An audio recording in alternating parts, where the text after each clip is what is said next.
இவ்வளோ நாள் கானா வினோத் பேரை வச்சு தான் திவ்யாவை போட்டு பொழந்துட்டு இருந்தானுங்க. பட் இப்போ ஒரு மேட்டர் என்ன பார்த்தீங்கன்னா, திவ்யாவை பற்றின ஒரு மேட்டரை கானா வினோத் ரிவீல் பண்ணியிருக்காரு. திவ்யா அவங்க அப்பா என்ன சொன்னாரு அப்படின்ற விஷயத்தையும் பார்த்தீங்கன்னா ரிவீல் பண்ணியிருக்காரு. அதாவது கிராண்ட் ஃபினாலே முடிஞ்சதுல, ஸோ அது முடிஞ்சதுக்கு அப்புறமா அந்த டைட்டில்லாம் வாங்கினதுக்கு அப்புறமா நம்மளுக்கு ஷோவை கட் பண்ணிட்டாங்க. அதுக்கப்புறம் திவ்யா அவங்க அப்பா வந்து பார்த்தீங்கன்னா கானா வினோத்துக்கிட்ட ஒரு மேட்டரை பேசியிருக்காரு. ஸோ அந்த மேட்டர் என்ன ரிவீல் பண்ணியிருக்காரு.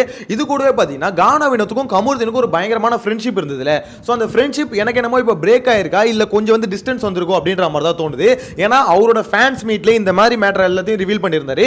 இது கூடவே நம்ம வாட்டர் மெலன் ஸ்டார் தர்பூசணி இருக்குல்ல, தர்பூசணி கிடைக்கிற கேப் எல்லாம் ஆப் வைக்கிற சிவாஜி அப்படின்ற மாதிரி எந்தெந்த இடத்துல சான்ஸ் கிடைக்குதோ அந்தந்த இடத்துல வச்சு செஞ்சுட்டு இருக்காரு அப்படின்ற மாதிரி தான் சொல்லணும். அந்த ஃபேன்ஸ் மீட்டை வந்து பார்த்தவங்களுக்கு தெரிஞ்சிருக்கும். அந்த ஃபேன்ஸ் மீட் ஃபுல்லாவே பார்த்தீங்கன்னா தர்பூசணிக்கான பூஜைகள் தான் இருந்தது. ஸோ இது எல்லாத்தையும் டீடைல்டாக பார்க்க போறோம். இதை பார்க்கறது முன்னாடி ஒரு முக்கியமான விஷயம், சேனலை ஃபர்ஸ்ட் டைம் பார்த்தீங்கன்னா சப்ஸ்கிரைப் பண்ணிட்டு வீடியோ லைக் பண்ணி வச்சுக்கோங்க. ஆக்சுவலாக நான் எதிர்பார்க்கல கானா வினோத்தோட இந்த ஃபேன்ஸ் மீட் வந்து இவ்வளோ நீட்டாக இவ்வளோ சூப்பராக கண்டக்ட் பண்ணுவாங்க அப்படின்ற மாதிரி எதிர்பார்க்கல. ஏன்னா அவருக்கான சப்போர்ட் வந்து ரொம்ப அதிகம். சில பேர் மாதிரி உருட்டலாம், அதாவது எப்படி சொல்றது, ஒரு 30 பேரை கூட்டிட்டு வந்துட்டு 40 பேர் 50 பேர் கூட்டிட்டு வந்துட்டு மொத்தமாக 4000 பீப்புள் இருக்க மாதிரி உருட்டுலாம். வேணா ட்விட்டரில் வந்து பார்த்தீங்கன்னா உங்க ராஜ்யம் பழிக்கும். பட் ஆஃப்லைனில் அந்த ராஜ்யம் பழிக்கணும். அதுலேயும் ஒரு 4 ஆன்டியை கூட்டிட்டு வந்துட்டு ஆக்சுவலாக அவனுக்கு உருட்டுறானுங்க பாருங்க. ரியல் வின்னர்னு சொல்லிட்டு ஒரு அக்காவுக்கு உருட்டுறானுங்க. அது யாருன்னு உங்களுக்கே தெரிஞ்சிருக்கும். சரி, அந்த கதை ஒரு பக்கம் விட்டுதலுங்க. ஆனால் கானா வினோத் திவ்யா பற்றி அப்படி என்ன மேட்டர் சொன்னான்னு பார்த்தீங்கன்னா, ஆக்சுவலாக அவங்ககிட்ட ஒவ்வொரு கொஸ்டினாக கேட்குறாங்க. முதல்ல இந்த கமருதீன் மேட்டர்லேருந்து போய்டும். ஆக்சுவலாக கமருதீன் தான் கானா வினோத்தோட க்ளோஸ் ஃப்ரெண்டு அப்படின்ற மாதிரி வந்து நம்ம பிக் பாஸ் வீட்டுக்குள்ள இருக்கும்போது கானா வினோத் சொல்லியிருந்தாரு. யார் இங்க இருந்து ஒரு ஃப்ரெண்டை நீங்க கூட்டிட்டு போக விரும்புறீங்க, வேல்யூ பண்றீங்க அப்படின்னா அந்த ஒரு ஃப்ரெண்ட் யாருன்னு கேட்கும்போது கமருதீன் அப்படின்ற மாதிரி கானா வினோத் சொல்லியிருப்பாரு. அதே கானா வினோத் இப்போ ஸ்டேஜில் வந்து கேட்குறாங்க, இந்த மாதிரி இந்த சீசனுக்குள்ள இருக்க ஒரு ஃப்ரெண்டை நீங்க பயங்கரமா வேல்யூ பண்றீங்கன்னா அது யார் அப்படின்னு கேட்கும்போது அமித்ன்ற மாதிரி சொல்லியிருப்பாரு.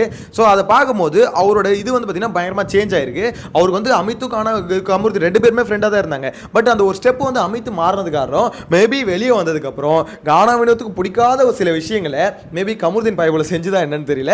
எந்த விஷயம் உங்களுக்கே தெரிஞ்சிருக்கும். அவர் வந்து வீட்டுக்குள்ள ஒரு விஷயம் சொல்லியிருந்தாரு, ஆனால் வெளியே வந்து பார்த்தீங்கன்னா கமருதீன் அதை மீறிட்டா அப்படி. ஸோ அதனால கடுப்பாயிட்டாரா என்னன்னு தெரியல. ஸோ அவர் வந்து வேல்யூ பண்ற ஒரு ஃப்ரெண்ட் அப்படின்ற மாதிரி அமித் வந்து சொல்லியிருக்காரு. அமித் உண்மையிலே குழந்தை மாறிங்க அப்படின்ற மாதிரி. ஸோ இந்த ஒரு ஒப்பீனியன் பார்த்தீங்கன்னா இப்போதைக்கு ட்விட்டரில் வைரல் ஆயிட்டு இருக்கு. ஸோ இது கூட ஏன்னா ஏன் வைரல் ஆகுதுன்னா, அப்போ கமருதீன் கானா வினோத்தோட ஃப்ரெண்ட்ஷிப் வந்து அப்போ கொஞ்சம் வந்து டிஸ்டன்ஸ் வந்துருச்சா இல்லை கட் ஆயிருச்சா அப்படின்ற மாதிரி ஏகப்பட்ட விஷயத்தை கேட்டுட்டு இருக்காங்க. ஸோ அதுக்கான விளக்கத்தை அவங்க தான் கொடுக்கணும்னு வச்சுக்கோங்களேன். இன்னொரு சைடில் திவ்யா, அதாவது திவ்யாவுக்கும் கானா வினோத்துக்கும் தான் அந்த டைட்டிலுக்கு போட்டி இருந்தது. ஸோ அப்படின்னும் போது இந்த டைட்டில் உங்களுக்கு வராத பற்றி நீங்கள் என்ன நினைக்கிறீங்க அப்படின்னு கேட்கும்போது அது சிம்பிளாக டயலாகவே போட்டார். உங்களுக்குள்ளேயே போட்டுக்கோங்க பேட்டில், எனக்கு மக்கள் கொடுத்துட்டாங்க டைட்டில் அப்படின்ற மாதிரி ஒரு டயலாக் வந்து நல்லா இருந்தது அப்படின்ற மாதிரி தான் சொல்லணும். ஸோ இதுவும் வைரல் ஆகிட்டு இருந்தது ட்விட்டரில். ஸோ அதை பார்த்ததுக்கப்புறம் எனக்கு இந்த மாதிரி 2-3 விஷயம் இருக்குல்ல, அந்த ஃபேன்ஸ் மீட்டில் உண்மையில் நல்லா இருந்தது. கூடவே இந்த திவாகரோட டான்ஸ், ஆக்சுவலாக தொடர்ந்து திவாகரோட ஸ்டெப்ஸை போட்டு உண்மையிலே சொல்கிறேன் திவாகரை வச்சு செஞ்சுக்கிட்டு இருக்காரு அப்படின்ற மாதிரி தான் சொல்லணும். உண்மையிலே கானா வினோத்துக்கும் திவாகருக்கும் ஒரு டஃப் ஒன்று போயிட்டு இருந்ததுல, அது இப்பயும் போகுது அப்படின்ற மாதிரி தான் இருக்கு. இந்த இடத்துல கூட கானா வினோத் என்ன சொல்றாருன்னா, திவாகர் வந்து பார்த்தீங்கன்னா அவரால் தான் நான் ஃபேமஸ் ஆகிட்டேன் அப்படின்ற மாதிரி ஒரு மனுஷன் பேசிட்டு இருந்தாரு. என்னால் எப்படிங்க ஏற்றுக்க முடியும்? நான் என் திறமையால் தான் ஃபேமஸ் ஆனேன், ஆனால் அந்த ஆள் என்னமோ அந்த ஆளை வச்சு தான் நான் ஃபேமஸ் ஆகிட்டேன் அப்படின்ற மாதிரி சொல்லிட்டு இருக்காரு அப்படின்ற மாதிரி கானா வினோத் சொல்றாரு. ஆனால் அது உண்மையானு கேட்டிங்கன்னா ஆக்சுவலாக இவங்க 2 பேருமே ஃபேமஸ் ஆனதுக்கு 2 பேருமே காரணம். ஏன்னா திவாகர் மாதிரி ஒரு பீஸ் இல்லைன்னா கானா வினோத் மாதிரி ஒரு ஆளால் வந்து கவுண்டர் போட முடியாது. ஏன்னா வேற யார் மேலே போட்டால் பிடிச்சி கடிச்சு வச்சிருவாங்க. ஸோ திவாகரை எவ்வளோ கலாச்சாரம் அது பிரச்சனை ஆகாது. அதாவது அந்த என்ன கத்தினாலும் ஜெய் தர்பீஸ் தானே அப்படின்ற மாதிரி போயிடுவாங்க. ஸோ அப்படின்னும் போது இவருக்கு இவர் தேவைப்பட்டாரு, அவருக்கு இவர் தேவைப்பட்டார், அவ்வளோதான். ஓகேங்களா? ஸோ இங்கே இல்லைன்னா திவாகர் இல்லைன்னா ஒன்றுமே பண்ணியிருக்க முடியாது கானா வினோத்தால் அப்படின்ற மாதிரி சொல்ல முடியாது. இருந்தாலும் திவாகர் இருந்ததுனால கொஞ்சம் எக்ஸ்ட்ரா மைலேஜ் அப்படின்ற மாதிரி தான் சொல்லணும். ஆனால் அந்த தர்பூசணி என்ன பண்ணுது, அதையே எடுத்துக்கிட்டு என்னால் தான் நீ ஃபேமஸ் ஆகிட்ட, என்னால் தான் ஃபேமஸ் ஆகிட்ட அப்படின்னும் போது கானா வினோத்துக்கு இன்னும் அந்த கடுப்பு இருக்குது அப்படின்ற மாதிரி தான் சொல்ல தோணுது. ஸோ அதான் சொன்னார், கடைசி வரைக்கும் அந்த எம்எல்ஏ கான்லேயே இருந்துட்டான் அப்படின்ற மாதிரி சொல்லிட்டு இருந்தாரு. ஸோ இதுக்கப்புறம் பார்த்தீங்கன்னா திவ்யா மேட்ரு, திவ்யாவை பொறுத்த வரைக்கும் ஆக்சுவலாக கேட்குறாங்க, இந்த மாதிரி திவ்யா டைட்டில் அடிச்சதுக்கு என்ன சொல்ல விரும்புறீங்க? திவ்யாவுக்கு உண்மையில வாழ்த்துக்களை சொல்லிக்கிறேன். ஆக்சுவலாக அந்த பொண்ணு வந்து பார்த்தீங்கன்னா ஒரு மாதிரி வீட்டுக்குள்ளே, அதாவது டைட்டில் அடிச்சது காரணம் என்ன, ரொம்ப போல்டாக இருந்தாங்களா அப்படின்னு கேட்கும்போது அந்த வீட்டுக்குள்ளேயே ஆக்சுவலாக ரொம்ப போல்டாக, அது மட்டும் இல்லாமல் ஓரளவுக்கு நேர்மையாக இருக்கும் அந்த பொண்ணு வந்து பார்த்தீங்கன்னா அதாவது முன்னாடி பேசுவோம், என்ன கோவம் இருந்தாலும் முன்னாடி பேசுகிறோம்.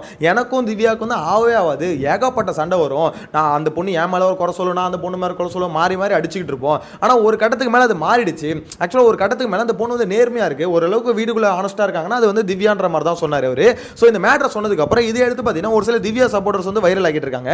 இன்னொரு சைடில் ஆக்சுவலாக கானா வினோத் பேரை வச்சு தான் திவ்யாவை போட்டு பொழந்துட்டு இருந்தாங்க. சீரியஸ்லி திவ்யாவை அடிச்சது வந்து பார்த்தீங்கன்னா கானா வினோத் பேரை வச்சு தான் அதிகமாக அடிச்சாங்க.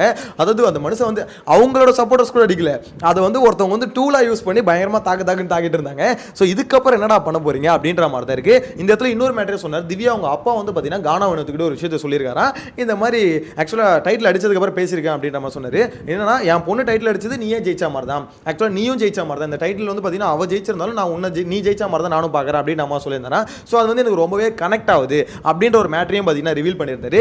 இதை வச்சு பார்க்கும்போது அவர் வந்து பார்த்தீங்கன்னா அவருக்கு என்ன கிடைச்சதோ அது போதும் அப்படின்ற மாதிரி ஒரு ஹாப்பியாக ஒரு இது வந்து லீட் பண்ண போயிட்டாரு.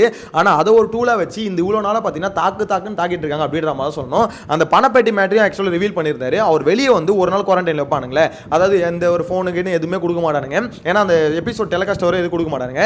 ஸோ அதுக்கப்புறம் அவங்க ஒய்ஃப் கிட்ட இருந்து ஃபோன் வந்து மொதல் விஷயம் உங்களுக்கு சொன்னது வந்து இந்த மாதிரி பணத்தை எடுத்தது நல்ல விஷயம் தான் அப்படின்ற மாதிரி பார்த்தீங்கன்னா அவங்க ஃபோன் ஒய்ஃப் சொன்னதாக சொன்னார். ஆக்சுவலாக அவங்க ஒய்ஃப் பேர் என்ன பாக்கியா தானே, அவங்க உண்மையில சொல்ல ரொம்ப கிளவருங்க.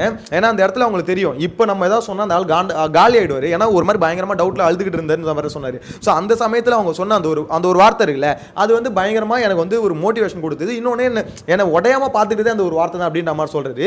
இன்னொன்று கானா வினோத்தோட இந்த வீட்டு ஹவுஸ் டூர் மாதிரி ஒன்று காமிச்சிருந்தாங்க பார்த்தீங்களா, அவங்க அம்மாவோட வீடு அப்படின்ற மாதிரி. ஸோ அதை பார்க்கும்போது கானா வினோத்துக்கு அந்த 18 லட்சம் எவ்வளோ பெரிய அமௌண்ட் அப்படின்றது அந்த பிகின் நோட்ஸில் அந்த இது பார்த்துருப்பீங்க, அவங்க ஹவுஸ் டூர் மாதிரி ஒன்று போயிருப்பாங்க. ஸோ அதை பார்க்கும்போது தெரிஞ்சிருக்கும். அவர் சொன்னார்ல வீட்டுக்குள்ளே இந்த ஒரு 18 லட்சம்ன்றது எனக்கு கோடி மாதிரின்னு சொன்னார்ல, அது உண்மை தான். அந்த வீடை பார்க்கும்போது லிட்டராக எல்லாருக்குமே கனெக்ட் ஆகிருக்கும். அந்த 18 lakhsன்றது எவ்வளோ பெரிய அமௌண்ட் கானா வினோத்துக்கு அப்படின்ற மாதிரி. ஸோ அப்படின்னும் போது கண்ணு முன்னாடி இருக்க ஒரு 18 லட்சத்தை எப்படிங்க விட்டு வர முடியும்? ஏன்னா டைட்டில்ன்றது எப்படி வேணா மாறலாம். ஒரு வாரம் ஒரு வீட்டுக்குள்ளே 4-5 நாள் இருக்காருன்னு வச்சுக்கோங்களேன், அந்த 4-5 நாள் திவாகரை ஏதாவது சொல்லி திவாகரை ஒரு திருப்பி அடிச்சு அவர் அந்த மேட்டரே சொல்லியிருந்தாரு. ஆக்சுவலாக நான் இந்த 4-5 நாள் இந்த திவாகர் வந்து ஒரு மாதிரி நோண்டிக்கிட்டே இரிட்டேட் பண்ணிக்கிட்டே இருக்காரு, நான் ஏதாவது பண்ணிட்டுனா எப்படி வேணா மாறும் அப்படின்ற மாதிரி வீட்டுக்குள்ள வந்தப்ப திவாகரும் இது கானா வினோத் திரும்பியுமே வீட்டுக்குள்ளே சொல்லியிருந்தாரு. ஏன்னா உண்மை இந்த பீஸ் வந்து பார்த்தீங்கன்னா ஒரு மாதிரி ரெண்டுத்துக்கும் ஹிட் ஆகிட்டே இருந்ததுங்க. பணப்போட்டி எடுக்கிற வரைக்கும் பார்த்தீங்கன்னா ஒரு மாதிரி காண்டாக தான் போயிட்டே இருந்தார். பணப்போட்டி எடுத்தப்போ தான் திவாகர் அழுதாரு. அது காரணம் என்னன்னா ஐயோ டைட்டில் வின்னர் ஆகிடுவானே வெளியே போகிறேன்னு அப்படின்ற மாதிரி அழுதாரு. ஆனால் அது எடுக்கிறதுக்கு முன்னாடி வரைக்கும் கானா வினோத்துக்கு ஓட்டு போடாதீங்க, சபரி கோட்டு போடுங்கன்னு சொல்லிட்டு கதறுன்னு அந்த பீஸ் கதறிக்கிட்டே இருந்தது. அது கானா வினோத்துக்கும் தெரியும். இன்னும் இந்த ஆள் வேற ஒரு அவருக்கு என்ன டவுட் வந்துருச்சுன்னா, ஓகே இந்த மாதிரி சொல்லி ஒருவேளை சபரி கோட்டு போட்டு சபரி வின் பண்ணா என்ன பண்ணுறது, நம்ம தான் ஜெயிப் பண்ணி அவங்க சொல்கிறாங்க. இருந்தாலும் இப்போ இந்த ஆள் வந்து இந்த மாதிரி ப்ரொமோட் பண்ணுறதால வின்னர் மாறிட்டா என்ன பண்ணுறது? ஸோ அந்த 18 லட்சம் கண்ணு முன்னாடி இருக்குது அப்படின்னு சொல்லிட்டு அந்த மனுஷன் எடுத்துட்டாரு. அவர் எதுக்கு இந்த கிளாரிட்டி கொடுக்குறாருன்னா, அது நானாக தான் அந்த அமௌண்ட் எடுத்துட்டேன், அது எடுத்ததுல எனக்கு சந்தோஷம் தான்டா, இப்போ எனக்கு டைட்டில் அடிக்கலனாலும் எனக்கு பிரச்சனையே இல்லை, எனக்கு எடுத்ததுல ஹாப்பி, மக்கள் சப்போர்ட்டும் இருக்கு, 18 லட்சமும் இருக்கு, ஐ எம் ஹாப்பி அப்படின்ற மாதிரி அந்த மனுஷன் வந்து லிட்டரலாக அவர் கடந்து போயிட்டாரு. ஆனால் இவனுங்க வந்து அதை ஒரு டூலாக வச்சு ஒரு மாதிரி தாக்குன்னு தாக்கிட்டு இருந்தாரு. ஸோ இப்போ அவரே பார்த்தீங்கன்னா ஒரு விஷயத்தை சொல்லிட்டாரு. என்ன பொறுத்த வரைக்கும் அந்த பொண்ணு வந்து போல்டாக இருந்தது, உழைப்ப போட்டுது. ஸோ இந்த வீட்டுக்குள்ள எல்லாருமே உழைக்கிறாங்க, அந்த மாதிரி அந்த பொண்ணு ஒரு உழைப்ப போட்டது நேர்மையாக இருந்தது. ஸோ அதனால ஒரு ரிவார்டு கிடைச்சிருக்கு அப்படின்ற மாதிரி பார்த்தீங்கன்னா அவர் சைட்லேருந்து அவர் ஒரு வாழ்த்துக்களையும் ஒரு அப்ரிசியேஷனையும் கொடுத்து விட்டாருன்னு வச்சுக்கோங்களேன். ஸோ இது வந்து ஒரு பெரிய ஒரு டிஸ்கஷன் வந்து எண்டு கார்டு போட்டிருக்கு அப்படின்ற மாதிரி தான் சொல்லணும். ஏன்னா அவர் பேரை வச்சு இந்த மாதிரி அவருக்கு போக வேண்டியது இவங்களுக்கு போயிடுச்சு, அவருக்கு போக வேண்டியது இவனுக்கு போயிடுச்சு அப்படின்னு சொல்லும்போது எனக்கு நான் எடுத்த டிசிஷன் எனக்கு என்ன தேவையோ அது கிடைச்சிருச்சு. ஸோ முடிஞ்சுது. ஸோ இதுக்கப்புறம் பார்த்தீங்கன்னா டைட்டிலுக்கு யார் டிசர்விங்கோ அவங்க டைட்டில் போயிருக்கு அப்படின்ற மாதிரி முடிச்சதுனால ஸோ இப்போ நிறைய பேருக்கு வந்து தீனி இல்லாமல் போயிருக்கும், அதாவது அடிக்கிறதுக்கு நிறைய பேருக்கு தீனி இல்லாமல் போயிருக்கும் அப்படின்ற மாதிரி சொல்ல தோணுது. எனிவேஸ் உங்களோட கருத்தை இதை பற்றி கமெண்ட்ல மென்ஷன் பண்ணுங்க. அதே மாதிரி இந்த கமுர்தன் கானா வினோத் இவங்களோட ஃப்ரெண்ட்ஷிப் இருக்குல்ல, அது வீட்டுக்குள்ள இருக்க வரைக்கும் பயங்கரமாக பாண்டிங்ல இருந்தது. ஸோ ஆனால் இங்கே வெளியே வந்ததுக்கு அப்புறம் நீங்கள் ஒரு ஃப்ரெண்ட்ஷிப்பை வேல்யூ பண்ணுறீங்க அப்படின்னும் போது அமித் பேரை சொல்லும் போது எஸ் அமித்தும் கானா வினோத்தும் ஃப்ரெண்டாக தான் இருந்தாங்க, ரொம்ப க்ளோஸாக தான், அது மறுக்க முடியாது.